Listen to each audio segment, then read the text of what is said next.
Olá! Hoje a gente vai mergulhar num assunto que muita gente usa, mas talvez nunca tenha parado para pensar a fundo: os resumos de artigos científicos. Sabe, os abstracts. E vamos focar especificamente na área de dor lombar, que é um problema gigantesco, para entender se esses pequenos resumos estão contando a história toda ou se tem algo faltando. Pensa bem, na correria do dia a dia, todo mundo adora um atalho, um resumo. E no mundo da ciência, esse atalho é o abstract. Ele é a primeira coisa que se lê. E vamos ser sinceros, muitas vezes é a única coisa que se lê de um estudo.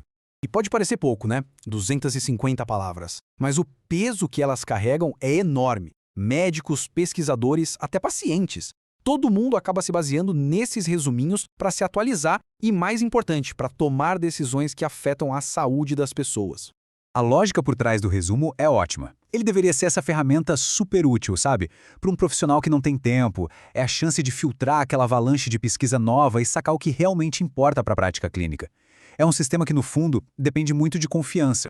A pergunta de $1 milhão é: e se esse atalho não for tão seguro assim? E se a história que ele conta for, na melhor das hipóteses, só uma parte da verdade? Ou pior, se ela for enganosa?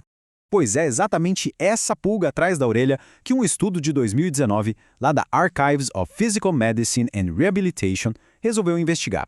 E eles foram direto num ponto nevrálgico da saúde, a dor lombar. O que eles fizeram foi bem simples, mas muito revelador. Pegaram 200 resumos de estudos sobre tratamentos para dor lombar e botaram uma lupa em cima, comparando o que o resumo dizia com o que o artigo completo na íntegra realmente mostrava. O que eles estavam procurando era um negócio chamado spin. Basicamente, spin é como uma maquiagem nos resultados. É quando a linguagem é usada para fazer os resultados parecerem muito melhores do que eles de fato são. Tipo, focar só no que deu certo e convenientemente esquecer de mencionar o que deu errado. E olha, o que eles acharam é de cair o queixo. A tática de spin mais comum, simplesmente omitir informação. Em impressionantes 93,5% dos resumos, os efeitos colaterais, os eventos adversos, simplesmente não eram mencionados. E não para por aí. Quase 3/4 deles recomendavam um tratamento que nem tinha um efeito clínico importante, enquanto só mostravam os resultados que eram positivos. Agora, se a gente olhar para os números gerais do estudo, a coisa fica ainda mais preocupante. O quadro que eles pintam sobre a confiabilidade desses resumos é, para ser bem direto, alarmante. 98%. É isso mesmo. Praticamente todos os resumos que eles analisaram sobre dor lombar tinham pelo menos um tipo de spin. Ou seja, isso não era uma exceção, era a regra do jogo. E o problema não era só a maquiagem, não. Faltava informação mesmo. Numa escala de 0 a 15 sobre o quão completo era o resumo, a nota média foi de 5,1. Isso quer dizer que, na média, mais da metade das informações que deveriam estar ali simplesmente não estavam. E na escala de spin, que ia até 7, a média foi 4,9. Isso só confirma que a distorção não era um errinho aqui ou ali, era um padrão, com vários tipos de maquiagem sendo usados no mesmo resuminho. Então, resumindo a ópera, a conclusão do estudo foi um soco no estômago. Aqueles resumos, que deveriam ser a porta de entrada confiável para a ciência, eram, na verdade, um espelho distorcido da pesquisa real. Tá bom, mas e daí? Por que um resumo mal escrito ou maquiado é um problema tão grande? Bom, o impacto disso no mundo real é gigantesco, porque é aqui que a ciência vira, ou não, um cuidado de saúde de verdade. É aqui que mora o perigo. Um médico lê o resumo e pensa: opa, esse tratamento é bom e seguro. Só que o artigo completo mostrava que o benefício era mínimo e que existiam riscos que ninguém falou.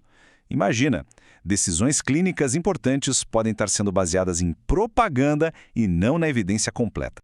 Os próprios autores do estudo deixaram um recado bem direto, sem rodeios. Essa citação é um alerta para toda a comunidade de saúde. Gente, ler só o resumo não dá, e pode ser perigoso. E as consequências são o efeito dominó, sabe? Pacientes acabam recebendo tratamentos que não são os melhores, riscos e efeitos colaterais são varridos para debaixo do tapete. Informação distorcida se espalha muito mais rápido e, no fim das contas, a confiança na ciência, que é a base de tudo, fica abalada. Mas calma, nem tudo está perdido. A boa notícia é que esse problema tem solução. O próprio estudo aponta alguns caminhos para a gente consertar essa falha de comunicação na ciência. A responsabilidade aqui é de todo mundo. As revistas científicas podem ser mais rígidas com as regras. Os pesquisadores, claro, têm que ser honestos. E uma dica prática é deixar para escrever o resumo só no final de tudo. E para todo mundo que lê, a lição é ter um pé atrás, ser um pouco mais cético e curioso. E a reflexão que fica é essa. Este estudo mostra que o atalho nem sempre é o caminho mais seguro, ainda mais quando a gente está falando de saúde. A compreensão de verdade exige um passinho a mais. Ler além da manchete, ler além do resumo. Obrigado por acompanhar essa análise.